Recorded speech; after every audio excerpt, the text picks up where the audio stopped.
आज हमें chemistry 12th में इलेक्ट्रोकेमिस्ट्री चैप्टर में से विद्युत रासायनिक सेल को पढ़ना है। विद्युत रासायनिक सेल क्या होता है, तो सबसे पहले इसको पढ़ना स्टार्ट करते हैं। इस बात को देखते हैं कि विद्युत रासायनिक सेल होता क्या है। विद्युत रासायनिक सेल एक ऐसा सेल है या एक ऐसी युक्ति है या एक ऐसी मशीन है जो रासायनिक ऊर्जा को विद्युत ऊर्जा में बदल देती है। आपके यहाँ जो कई सेल ड्राई सेल मिलता है, ये भी एक विद्युत रासायनिक सेल ही है। इस ड्राई सेल के अंदर बहुत सारा केमिकल भरा होता है और इस सेल के अंदर भरा हुआ केमिकल स्वतः अपने आप रासायनिक अभिक्रिया करता है और उस रासायनिक अभिक्रिया से चार्ज का फ्लो होता है, आवेश का प्रवाह होता है और आवेश के प्रवाह के कारण विद्युत धारा उत्पन्न होती है। तो ऐसे सेलों को जिन सेलों के अंदर केमिकल भरा रहता है और वह केमिकल आपस में स्वतः अभिक्रिया करता है और केमिकल्स के आपस में अभिक्रिया करने से आवेश का प्रवाह होता है, विद्युत धारा प्रवाहित होती है। ऐसे सेलों को हम बोलते हैं विद्युत रासायनिक सेल। क्योंकि कभी कभी ऐसा होता है कि हमारे सामने लिख कर आ जाता है कि यह सेल रासायनिक ऊर्जा को विद्युत ऊर्जा में बदल देता है। हम इस बात को नहीं पहचान पाते कि रासायनिक ऊर्जा क्या है। रासायनिक ऊर्जा है केमिकल्स की आपस में अभिक्रिया करने की ऊर्जा। तो केमिकल्स आपस में अभिक्रिया करते हैं और उस अभिक्रिया से जो एनर्जी प्राप्त होती है वो हमें विद्युत ऊर्जा के रूप में देते हैं। तो मैं पढ़ के सुना देता हूं विद्युत रासायनिक सेल क्या होते हैं। लिखता है विद्युत रासायनिक सेल एक ऐसी युक्ति है या डिवाइस है या मशीन है या व्यवस्था होती है जो कि रासायनिक ऊर्जा को विद्युत ऊर्जा में परिवर्तित कर देती है। अर्थात रासायनिक ऊर्जा को विद्युत ऊर्जा में परिवर्तित कर देने का मतलब है जो सेल के अंदर केमिकल्स भरे हैं वो आपस में अभिक्रिया करेंगे और अभिक्रिया के दौरान विद्युत ऊर्जा का निर्माण करेंगे। तो केमिकल्स ने आपस में अभिक्रिया की और विद्युत ऊर्जा का निर्माण किया। हम ऐसे सेलों को बोलते हैं विद्युत रासायनिक सेल। आगे एक इंपॉर्टेंट नंबर और मैंने लिख रखा है, ऐसे सेलों की खोज अर्थात विद्युत रासायनिक सेलों की खोज जो है वो 1780 में लुइस गैल्वेनी ने तथा इसके बाद सन 1800 में एलेसांद्रो वोल्टा ने किया था। और क्योंकि इन दोनों वैज्ञानिकों ने गैल्वेनिक सेल या विद्युत रासायनिक सेलों के बीच में अध्ययन किया, उनका निर्माण किया, इसलिए ऐसे सेलों को हम एक और नाम से जानते हैं। अतः इन्हें या तो हम गैल्वेनिक सेल कह सकते हैं और या हम इसे वोल्टेज सेल भी कह सकते हैं। तो ये वोल्टेज सेल और गैल्वेनिक सेल दो और नामों से जानते हैं। तो विद्युत रासायनिक सेल के दो और नाम हैं, गैल्वेनिक सेल और वोल्टेज सेल। आगे मैंने नेक्स्ट नंबर पे लिख रखा है कि अब हम किसी गैल्वेनिक सेल को पढ़ेंगे। तो गैल्वेनिक सेल विद्युत रासायनिक सेल ही है एक प्रकार का, क्योंकि विद्युत रासायनिक सेल को ही गैल्वेनिक सेल कहते हैं। इसलिए जो वर्क विद्युत रासायनिक सेल करता है वही गैल्वेनिक सेल करता है। तो गैल्वेनिक सेल में मैंने ज्यादा डिटेल में नहीं लिखा, मैंने बस इतनी बात लिख ली है, इस युक्ति के द्वारा हम रासायनिक ऊर्जा को विद्युत ऊर्जा में क्या कर देते हैं, बदल पाते हैं। तो ऐसी युक्ति जिससे रासायनिक ऊर्जा को विद्युत ऊर्जा में बदला जा सके, हम ऐसी युक्ति को कहते हैं गैल्वेनिक सेल या उसी सेल को कहते हैं विद्युत रासायनिक सेल। आगे गैल्वेनिक सेल से जुड़ी हुई कुछ विशेष बातों को जान लेते हैं जो हमारे नॉलेज में होनी ही चाहिए। जैसे मैं फर्स्ट नंबर पे क्या लिखता हूं, फर्स्ट नंबर पे लिखा है गैल्वेनिक सेल में स्वतः उत्स्फूर्त रेडॉक्स अभिक्रिया संपन्न होती है। इसका अर्थ क्या है, किसी भी गैल्वेनिक सेल को जब किसी बाह्य परिपथ द्वारा जोड़ दिया जाता है तो बाह्य परिपथ से जुड़ते ही गैल्वेनिक सेल के अंदर जो केमिकल भरे होते हैं उनकी रासायनिक अभिक्रिया स्वतः स्फूर्त अर्थात अपने आप संपन्न होने लगती है। जैसे हम उसे बाह्य सर्किट से जोड़ेंगे गैल्वेनिक सेल को, गैल्वेनिक सेल के एनोड और कैथोड दोनों प्रकार के इलेक्ट्रोडों पर रासायनिक अभिक्रिया स्वतः अपने आप होने लगेगी। हमें उन इलेक्ट्रोडों पर रासायनिक अभिक्रिया को कराने के लिए किसी विशेष व्यवस्था की आवश्यकता नहीं है, अभिक्रिया स्वतः अपने आप होने लगेगी।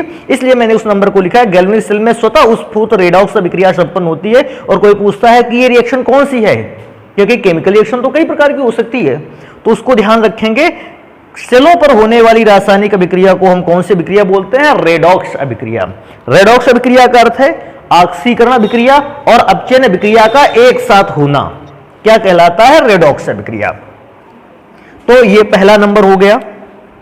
नेक्स्ट पे चलते हैं, कहता है अधिक इलेक्ट्रोड वाला इलेक्ट्रोड, अधिक इलेक्ट्रोड विभव वाला इलेक्ट्रोड गैल्वेनिक सेलों में इस बात को विशेष ध्यान देना है कि गैल्वेनिक सेल में भाई एक सेल को बनाने में 2 इलेक्ट्रॉनों की आवश्यकता होती है।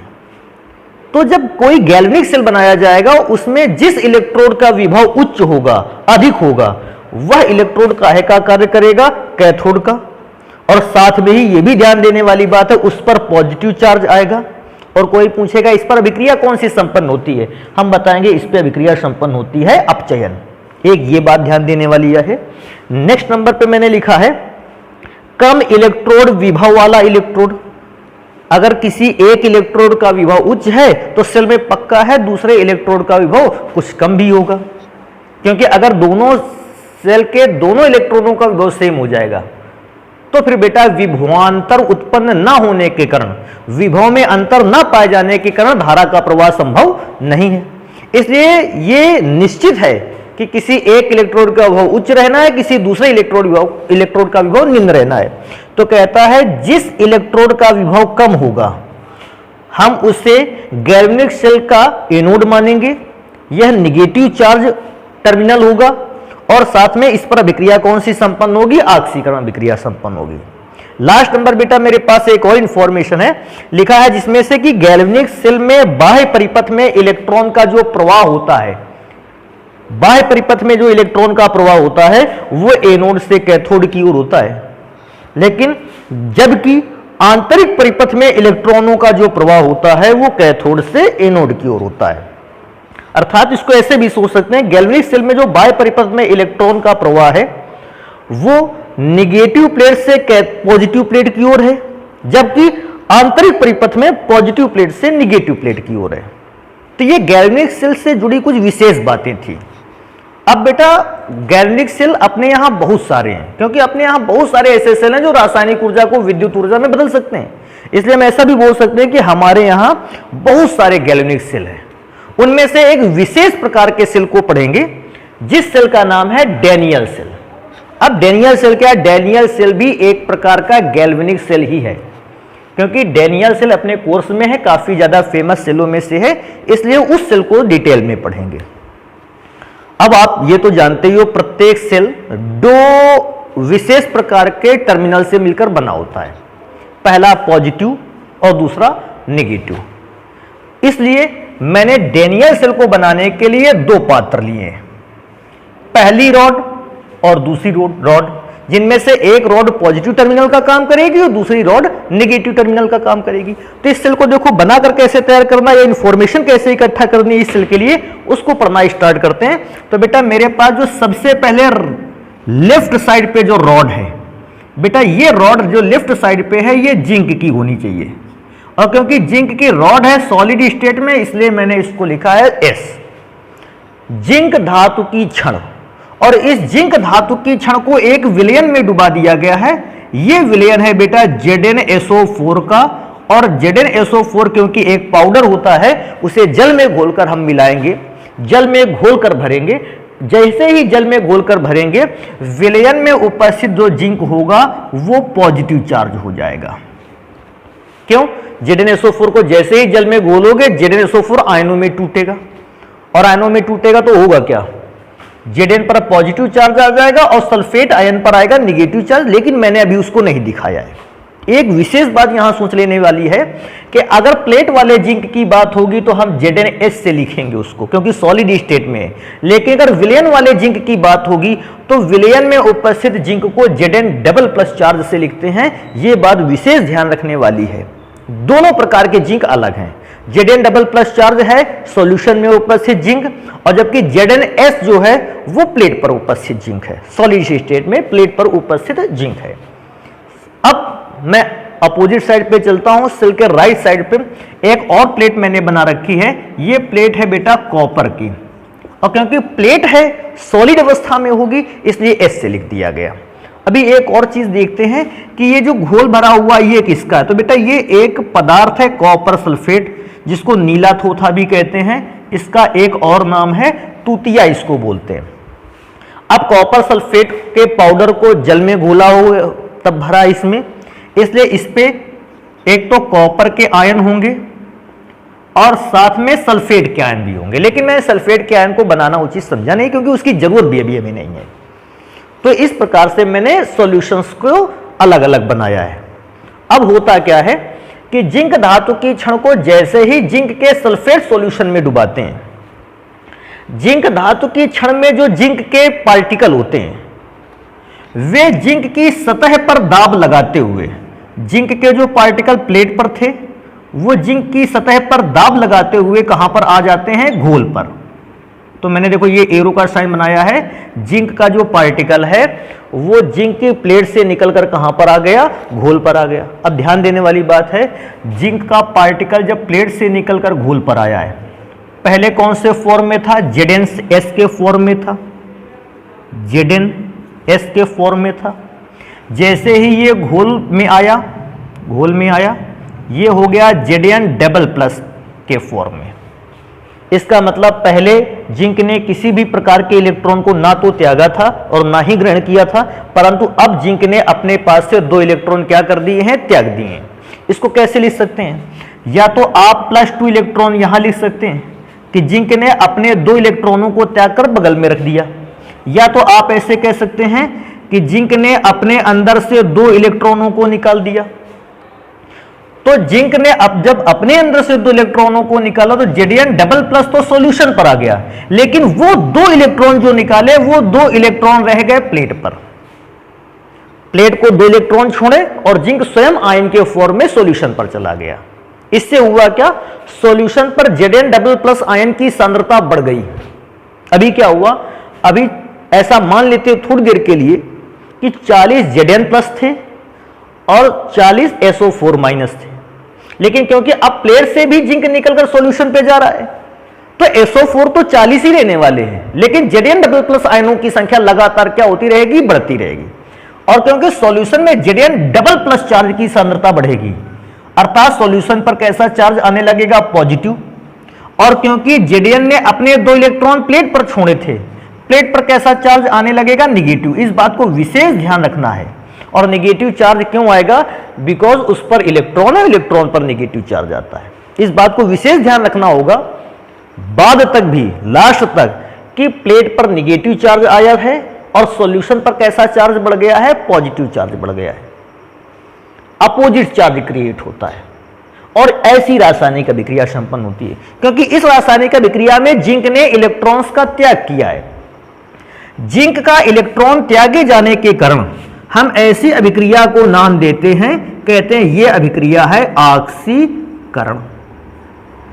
कोई पूछता है ऑक्सीकरण अभिक्रिया किस पर हो रही है, तो बेटा जिस इलेक्ट्रोड पर ऑक्सीकरण की अभिक्रिया संपन्न होती है वो निगेटिव चार्ज होता है और साथ में एनोड। तो मैं इसको लिख देता हूं कि ये एनोड पर होने वाली रासायनिक अभिक्रिया है। और बेटा ये बताने वाली बात नहीं, देखो मैंने क्या लिखा था, ऑक्सीकरण अभिक्रिया एनोड पर होती है, ऑक्सीकरण अभिक्रिया एनोड पर होती है और बेटा उस पर चार्ज कैसा आता है, नेगेटिव। तो देख लीजिए एनोड पर कैसा चार्ज आ गया है, नेगेटिव। और जब ये सारी बातें याद नहीं रहती हैं तो भैया एक बात यहां याद रख लेते हैं, ये ज्यादा अच्छा रहता है, लोन। ये गैल्वेनिक सेलों के लिए केवल सही है, विद्युत अपघटनीय सेलों को लेकर मत आइएगा इस पर।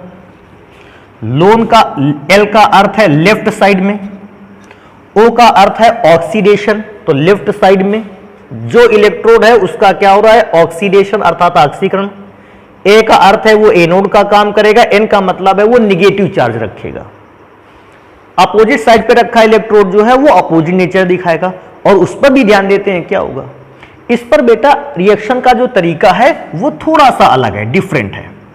कैसा थोड़ा सा अलग डिफरेंट है कि जो सॉल्यूशन में कॉपर पॉजिटिव चार्ज है वो इस बार प्लेट से निकलकर सॉल्यूशन पर नहीं आने वाला है पार्टिकल, इस पर प्लेट से सॉल्यूशन पर जा रहा था, लेकिन इस पर अपोजिट नेचर है कि सॉल्यूशन में उपस्थित जो कॉपर के आयन हैं परासरण दाब के अधिक होने के कारण कॉपर के जो आयन होते हैं वो प्लेट पर प्रवेश करते हैं।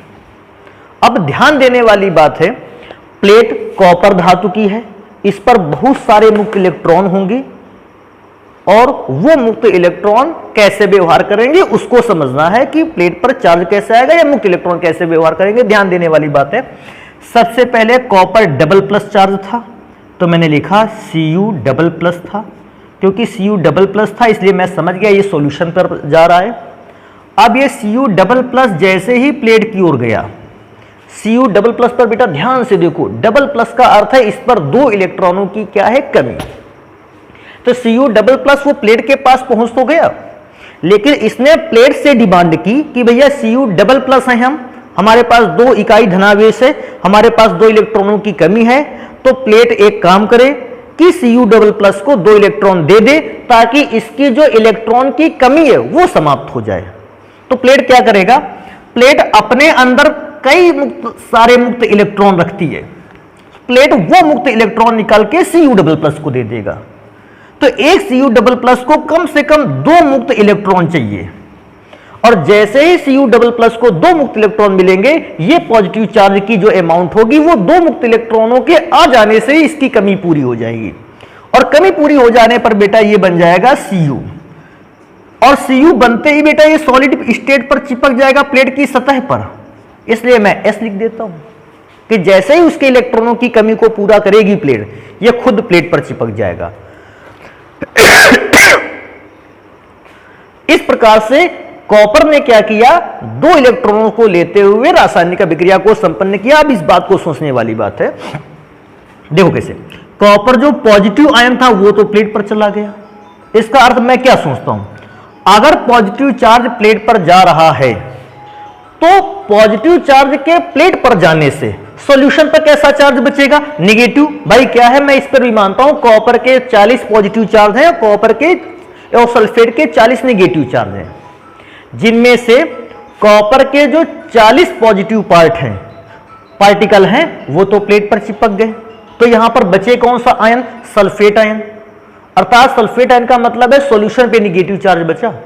अब कहोगे सर ये प्लेट पर पॉजिटिव चार्ज कैसे आया, तो ध्यान दो, प्लेट ने अपने इलेक्ट्रॉनों को निकालकर Cu++ को दिया था, अर्थात प्लेट पर इलेक्ट्रॉनों की क्या हो गई, कमी। अगर इलेक्ट्रॉनों की कमी हो जाएगी तो बेटा इस पर कैसा चार्ज आ जाएगा, पॉजिटिव चार्ज आएगा। तो इस प्रकार से एक प्लेट पॉजिटिव चार्ज से भर गई और दूसरी प्लेट नेगेटिव चार्ज से भर गई। अब मैंने इन दोनों ही प्लेटों को एक वायर के थ्रू, एक बाह्य स्रोत के थ्रू, एक वोल्ट मीटर से जोड़ दिया। मैं यहां लिख भी देता हूं, मैंने इसको एक वोल्ट मीटर के थ्रू जोड़ दिया है। अब वोल्ट मीटर के थ्रू जोड़ने पर होता क्या है भाई, बाह्य सर्किट कंप्लीट हो गया, बाह्य परिपथ पूर्ण हो गया। बाह्य परिपथ के पूर्ण होने से ही ध्यान देने वाली बात है, यहां बहुत सारा नेगेटिव चार्ज भरा है, यहां बहुत सारा पॉजिटिव चार्ज भरा है। जब एक प्लेट पर बहुत सारा नेगेटिव चार्ज होता है, समीप होता है, नेगेटिव चार्ज का डेंसिटी ज्यादा होता है, तो ये सारे के सारे नेगेटिव चार्ज जो इलेक्ट्रॉन हैं ये एक दूसरे को प्रतिकर्षित करते हैं, क्योंकि समान चार्ज है, एक दूसरे को प्रतिकर्षित करते हैं। तो प्रतिकर्षण के कारण ये जो इलेक्ट्रॉन होते हैं ये वायर में यहां से इधर की ओर प्रवाहित होते हैं। भाई उसको वायर मिल गया जाने के लिए, तो जितना भी नेगेटिव चार्ज था वायर के थ्रू दूसरी प्लेट की ओर जाने लगा, दूसरी प्लेट की ओर जाने लगा। तो कभी अगर पूछेगा इलेक्ट्रॉनों के प्रवाह की दिशा क्या है, तो इलेक्ट्रॉनों के प्रवाह की दिशा है जिंक वाले इलेक्ट्रोड से कॉपर वाले इलेक्ट्रोड की ओर। तो इलेक्ट्रॉनों के प्रवाह की दिशा को मैं E- चार्ज से बना देता हूं। ध्यान रखने वाली बात है, कोई व्यक्ति पूछेगा और क्या कर बोल सकते हो, तो एक चीज और बोल सकते हैं, एनोड जिंक वाला था, एनोड से कैथोड की ओर इलेक्ट्रॉन्स का प्रवाह होता है बाह्य परिपथ में। अभी नेक्स्ट नंबर पे चलते इधर की ओर, इधर पॉजिटिव चार्ज बढ़ गया, तो पॉजिटिव चार्ज का प्रवाह जो होता है वो होगा कैथोड से एनोड की ओर। क्यों कैथोड से एनोड की ओर होगा उसमें बात करेंगे, क्योंकि पॉजिटिव चार्ज प्लेट है और पॉजिटिव चार्ज प्लेट पर, तो मैं यहां लिख देता हूं ये प्लेट कैसा है, पॉजिटिव चार्ज। साथ में एक और चीज लिख लेते हैं, पॉजिटिव चार्ज प्लेट है क्योंकि इलेक्ट्रॉन को कॉपर ने ग्रहण किया था, इसलिए इस पर अभिक्रिया हो रही है अपचयन। बेटा एक और चीज लिख लेनी होगी, पॉजिटिव चार्ज प्लेट को आपने यहां पर लिख रखा था, तो पॉजिटिव चार्ज प्लेट को आप क्या बोलते हैं, कैथोड। केटायन का मतलब पॉजिटिव चार्ज और उसी से बना हुआ है कैथोड। अब इसको कैथोड हो गया।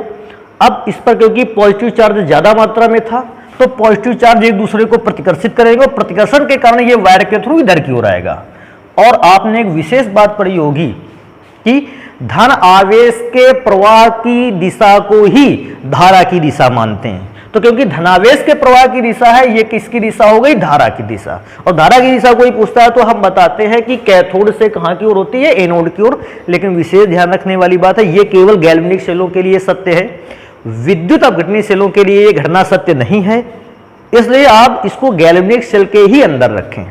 अब सेल जब कुछ देर वर्क करता है, होता क्या उस पर, इस बात को भी पढ़ लेते हैं। सेल जब कुछ देर तक वर्क करता रहता है, मैं क्या सोचता हूं, जैसे जैसे सेल वर्क करता रहेगा इलेक्ट्रॉन उधर की ओर जाते रहेंगे, यहां पर ऋण चार्ज कम होता रहेगा क्योंकि इलेक्ट्रॉन यहां से ऋण चार्ज लेके उधर जाते रहेंगे, और यहां पर प्लेट पर धीरे धीरे धनावेश कम होता रहेगा क्योंकि धनावेश भी उधर से गति करके इधर आएंगे, एक दूसरे को बैलेंस करते रहेंगे। इस प्रकार से प्लेटों का आवेश कम होने लगेगा, और जब प्लेटों का आवेश कम होने लगता है तो हम बोलते हैं सेल अब धीरे धीरे डिस्चार्ज होता जा रहा है। अच्छा, डिस्चार्ज होने में एक और प्रॉब्लम आती है, क्या, लगातार इस वाले सॉल्यूशन पे पॉजिटिव आयन क्योंकि जा रहा, तो सॉल्यूशन में पॉजिटिव आयन की अमाउंट बहुत ज्यादा हो जाती है, और पॉजिटिव आयन की अमाउंट बहुत ज्यादा हो जाने से सेल वर्क करना बंद कर देता है। अच्छा, इस सॉल्यूशन में क्या होता है, पॉजिटिव आयन तो प्लेट पर चला जाता है, अर्थात सॉल्यूशन पे नेगेटिव आयन बहुत ज्यादा बढ़ने लगता है, तो सॉल्यूशन पे नेगेटिव आयन बढ़ जाने से वो सेल का पार्ट भी काम करना बंद करने लगता है। इसका मतलब सेल जब कुछ देर तक वर्क करता है, सेल अपनी एनर्जी को खोता रहता है, और सॉल्यूशन पर चार्ज की अधिकता के कारण सेल काम करना बंद कर देता है, या कम कर देता है, या धीमा करने लगता है। तो प्रॉब्लम क्या आती है, या तो उस सेल को हटा दें, या तो उसी सेल में कुछ अच्छे काम कर लें और सेल को और भी बेटर व्यवस्था पर लेकर जाएं। तो बेटा सेल को और भी अच्छी व्यवस्था पर लेकर जाया जा सकता है, लेकिन इस सेल में एक विशेष प्रकार की डिवाइस को लगाते हुए, और उस डिवाइस को बोलते हैं लवण सेतु। इसको अंग्रेजी में साल्ट ब्रिज भी कहते हैं। साल्ट ब्रिज या लवण सेतु एक ही चीज है। ये एक यू आकार की नली होती है, देखो यू आकार की नली है, और इस यू आकार की नली के अंदर जिलेटिन या अगर सॉल्यूशन को भरा जा सकता है। ये ध्यान रखना, या तो आप जिलेटिन का सॉल्यूशन भर सकते हैं या अगर का सॉल्यूशन, इनमें से किसी एक को इस्तेमाल कर सकते हैं। और उसके साथ मैंने प्लस करके लिखा है, या तो आप KCl यूज कर सकते हैं, या KNO3 यूज कर सकते हैं, या NH4Cl यूज कर सकते हैं। ऊपर वाले दो में से एक को और नीचे वाले तीन में से किसी एक को, एक ऊपर वाले में से एक नीचे वाले में से, दोनों को आपस में मिलाकर पेस्ट बनाया जाता है, और उस पेस्ट को इस यू आकार की नली में या यू आकार की ट्यूब में भर देते हैं। तो वो यू आकार की ट्यूब में भरा हुआ पेस्ट करता क्या है, उस बात को विशेष ध्यान देना है। समझने की लास्ट लाइन है मेरे ख्याल से, उसको ध्यान दे लेंगे। तो वो यू आकार का पेस्ट करता क्या है, जैसे मैंने माना KCl को भरा गया, तो K पर पॉजिटिव चार्ज आ गया और Cl पर कैसा चार्ज आ गया, निगेटिव। तो होगा क्या, जैसे इस सॉल्यूशन पर पॉजिटिव चार्ज की अमाउंट बढ़ रही है, तो अगर सॉल्यूशन जो होगा वो इस सॉल्यूशन पर अपने Cl माइनस को भेजेगा। और भी अच्छा, इसको देखो लिखते हैं, इस पर भेजेगा Cl माइनस को। अब Cl माइनस को भेजने से होगा क्या, जो विलयन पर अतिरिक्त तो पॉजिटिव चार्ज आ गया है, जो अधिक मात्रा में पॉजिटिव चार्ज आ गया, जिससे सेल ने काम करना बंद कर दिया या काम करना धीमा कर दिया है। निगेटिव चार्ज आते ही ये निगेटिव चार्ज Cl इस जिंक के पॉजिटिव चार्ज को समाप्त करने लगेगा, और विलयन पर जो चार्ज की अधिक मात्रा थी इसको कम करेगा, और जैसे अधिक चार्ज की मात्रा को कम किया जाएगा, सेल फिर से वर्क करना स्टार्ट कर देगा। सेम अपोजिट हैंड पर अगर देखा जाए तो, क्योंकि इस सॉल्यूशन पर अब ये कॉपर तो प्लेट पर चिपक रहा था पॉजिटिव चार्ज के साथ, तो सॉल्यूशन पर कैसा चार्ज आ रहा था, निगेटिव। अब सॉल्यूशन पर क्योंकि निगेटिव चार्ज आ रहा था, इसको और अच्छे ढंग से बनाते हैं, देखो इसको, क्योंकि सॉल्यूशन पर निगेटिव चार्ज आ रहा था, SO4 डबल माइनस था, इसलिए यहां से जो अगर और विद्युत अपघट्य का पेस्ट होगा, ये K प्लस आयन को रिलीज करेगा। अब K प्लस आयन क्या करेगा, सॉल्यूशन में आए अतिरिक्त ऋणावेश को K पॉजिटिव आयन क्या कर देगा, समाप्त कर देगा, और इस प्रकार से सेल बनने लगेगा। ध्यान रखने वाली बात एक और है, यदि डैनियल सेल को मानक परिस्थितियों में रखा जाए, मानक परिस्थितियों का मतलब समझते हो, मानक परिस्थितियों का अर्थ है 25 डिग्री सेल्सियस टेम्परेचर पर, जो इसमें सॉल्यूशंस भरे हुए हैं उनकी सांद्रता 1 मोल प्रति लीटर रहे, और इस पर लगने वाला जो एटमॉस्फेरिक प्रेशर है वो 1 atm रहे। ऐसी अगर मानक परिस्थितियों पर डैनियल सेल को रखा जाए, तो डैनियल सेल का जो विभव प्राप्त होता है ये होता है 1.10 वोल्ट। ध्यान देने वाली बात है, मानक सेल विभव जो होता है वो आता है 1.10 वोल्ट, अगर आप डेनियल सेल की बात करते हैं। और साथ में ही एक और चीज कि इस मानक सेल विभव को निकालें कैसे। तो बेटा मानक सेल विभव को निकालने का एक फॉर्मूला है, उसको देखते हैं। ये फॉर्मूला है ई आर या E naught R minus E naught L. Right hand side में रखे इलेक्ट्रोड का मानक इलेक्ट्रोड विभव माइनस लेफ्ट हैंड साइड में रखे इलेक्ट्रोड का मानक इलेक्ट्रोड विभव। अगर आप ये फॉर्मूला यूज नहीं करना चाहते तो इसकी जगह पर एक और फॉर्मूला यूज कर सकते हैं, E naught of cathode minus E naught of anode. इसको भी यूज कर सकते हैं। अगर आप इसको भी यूज न करना चाहें तो इसके अलावा भी एक फॉर्मूला है, E naught of positive electrode minus E naught of negative electrode. इस फॉर्मूले को भी यूज कर सकते हैं। तो एक काम करते हैं, इनको जल्दी से नोट करते हैं और डेनियल सेल से जो जुड़ी और बातें उनको फिर पढ़ते हैं। तो जल्दी से इसको नोट कर लेते हैं। तो बेटा कुछ जानकारी इकट्ठा कर लेते हैं डेनियल सेल के विषय में। डेनियल सेल पर आपने देखा एनोड पर जो रासायनिक अभिक्रिया होती थी उसमें जिंक की क्षण 2 इलेक्ट्रॉनों को त्याग कर अपने अंदर से निकाल करके Zn पॉजिटिव चार्ज में चेंज हो जाती थी। क्योंकि जिंक ने 2 इलेक्ट्रॉन निकाले, मैंने -2 इलेक्ट्रॉन लिखे हैं। और सेम कैथोड पर अर्थात कॉपर डबल पॉजिटिव चार्ज जो आयन था सॉल्यूशन पर था, ये 2 इलेक्ट्रॉनों को ग्रहण करता था और 2 इलेक्ट्रॉनों को ग्रहण करके प्लेट पे चला जाता था। तो ये एनोड पर की गई रिएक्शन, ये कैथोड पर की गई रिएक्शन। लेकिन कभी कभी हम लोगों से पूछ लेता है बताओ इस सेल में टोटल रिएक्शन क्या है। तो सेल की टोटल रिएक्शन को दोनों को आपस में जोड़ देंगे। ये 2 इलेक्ट्रॉन इन 2 इलेक्ट्रॉनों को कैंसिल कर देंगे, +2 इलेक्ट्रॉन -2 इलेक्ट्रॉन कैंसिल कर देंगे। तो यहां क्या बचने वाला है, Zn सॉलिड स्टेट में प्लस साथ में यहां एक और बचेगा कॉपर पॉजिटिव चार्ज। ये दोनों कैंसिल हो गए। एरो के साइन की दूसरी ओर Zn double plus copper solid form बचा। ये टोटल सेल रिएक्शन हो गई। तो ये इलेक्ट्रोडों पर रिएक्शन है और ये है टोटल सेल रिएक्शन। अभी टोटल सेल रिएक्शन के बाद एक और बात ध्यान देते हैं, जिंक की जो क्षण है उस पर ऑक्सीकरण विक्रिया हो रही है, वो एनोड का कार्य करेगी और उस पर आएगा positive charge, sorry negative charge. Copper की क्षण पर रिडक्शन अभिक्रिया अर्थात अपचयन की अभिक्रिया संपन्न होती है, इसलिए उसको कैथोड बोलते हैं। और साथ में ये बैटरी या उस सेल का जो है वो पॉजिटिव टर्मिनल रहेगा। कहता है लवण सेतु क्या है, तो लवण सेतु क्या करता था, लवण सेतु दोनों विद्युत अपघट्यों को या दोनों अर्धसेलों को एक यू आकार की ट्यूब के थ्रू हम क्या कर देते थे, जोड़ देते थे। और उस यू आकार की ट्यूब जो दोनों अर्धसेलों को आपस में जोड़कर रखे उसे बोलते थे लवण सेतु।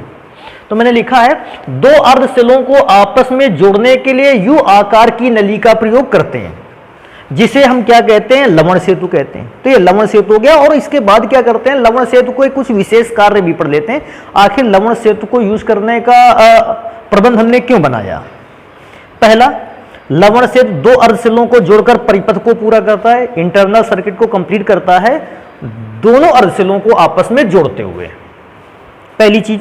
दूसरा, विलयन की उदासीनता को बनाए रखता है। मैंने बताया था कि सॉल्यूशन में क्या होता है, एक सॉल्यूशन में पॉजिटिव चार्ज की अमाउंट बहुत ज्यादा होने लगेगी और दूसरे सॉल्यूशन पे नेगेटिव चार्ज की अमाउंट बहुत ज्यादा होने लगेगी, जिससे सेल काम करना बंद कर देगा। तो ये लवण सेतु क्या करता है, उन सॉल्यूशन में बढ़े हुए चार्ज के अमाउंट को समाप्त करता है, तो विलयन की उदासीनता को बनाए रखता है। कहता है यदि हम कभी ऐसा हो जाए कि यह लवण सेतु नहीं लगाएंगे तो लवण सेतु की अनुपस्थिति में वोल्टता शीघ्रता से शून्य हो जाएगी, सेल जल्दी ही काम करना बंद कर देगा। और काम करना बंद कर देगा अर्थात तो उसकी वोल्टता कितनी हो जाएगी, 0 हो जाएगी। नेक्स्ट नंबर पे क्या है कि एक इंपॉर्टेंट चीज है, इसको भी पढ़ेंगे।